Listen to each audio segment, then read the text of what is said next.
সারা দেশে চলছে দুর্গোৎসবের শেষ মুহূর্তের প্রস্তুতি। বুধবার মহা ষষ্ঠীতে শুরু হবে আনুষ্ঠানিকতা। মণ্ডপে মণ্ডপে মন্দিরে তরুণ নির্মাণ ও আলোকসজ্জা প্রায় এখন শেষ পর্যায়ে রয়েছে। কোথাও কোথাও চলছে রঙের কাজ। কারিগরদের হাতের ছোঁয়ায় ফুটে উঠেছে দুর্গার অনিন্দ্য রূপ। শেষ সময়ে প্রতিমার অঙ্গসজ্জার বাকি কাজে ব্যস্ত রয়েছেন তারা। সনাতন সম্প্রদায়ের মাঝে বিরাজ করছে উৎসবের আমেজ। নির্বিঘ্নে পূজা উদযাপনে জোরদার রয়েছে নিরাপত্তা ব্যবস্থা। সব মণ্ডপে মোতায়েন করা হয়েছে পুলিশ ও আনসার সদস্যদের।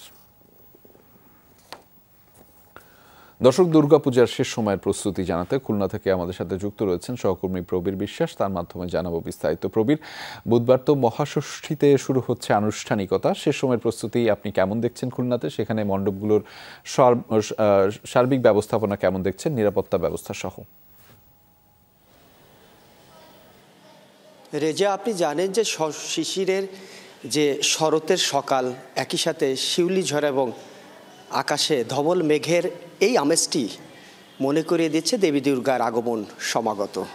এবং আগামী 9 তারিখে মহাষষ্ঠীর মধ্য দিয়ে মূল আনুষ্ঠানিকতা শুরু হবে হিন্দু ধর্মাবলম্বীদের সবচেয়ে বড় অনুষ্ঠান, ধর্মীয় উৎসব, মহাপূজা, দুর্গাপূজা।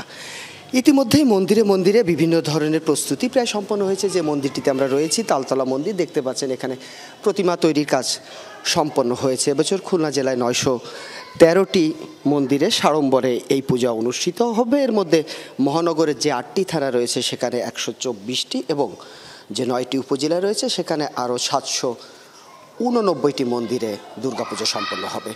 আমরা একটু কথা বলবো এই মন্দিরের পুরোহিতের সাথে যে এবছর দেবী দুর্গার গমনাগমনের যে বিষয়টি রয়েছে সেটি আসলে কতটা ফলদায়ক এই মানব সমাজের জন্য।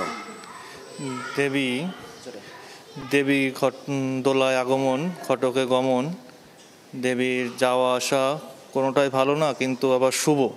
আমরা পুজো পার্বণ দিয়েই সেটা শুভ কামনা করব, দেশে সবার মঙ্গলের জন্য।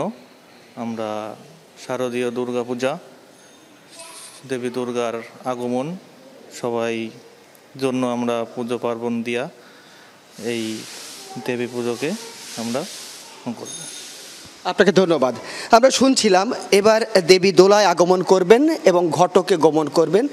গমনাগমন দুটোর মধ্যেই খানিকটা অশুভতা রয়েছে, তবে শাস্ত্রের বিধান অনুযায়ী এই অশুভতা কাটিয়ে দেবী দুর্গার পূজা করা হবে। দেবী যেভাবে অসুর বিনাশ করে শান্তি স্থাপন করেছিলেন, তার ভক্তগুলো মনে করে সেভাবে দেবীকে আরাধনার মাধ্যমে এবং ভক্তি ভরে পূজা করে সেই পাপ মোচন করবেন। আগামী 1টি বছর এই দেশ শান্তিতে সমৃদ্ধিতে থাকবে, তার পুণ্যার্থী যারা রয়েছে সকলে মনে করে। রেজা, জি, তেমনটি আসলে যে শান্তির বার্তা আসলে সকলের মধ্যে পৌঁছে যাবে। ধন্যবাদ প্রবীর বিশ্বাস আমাদের সাথে যুক্ত হবার জন্য।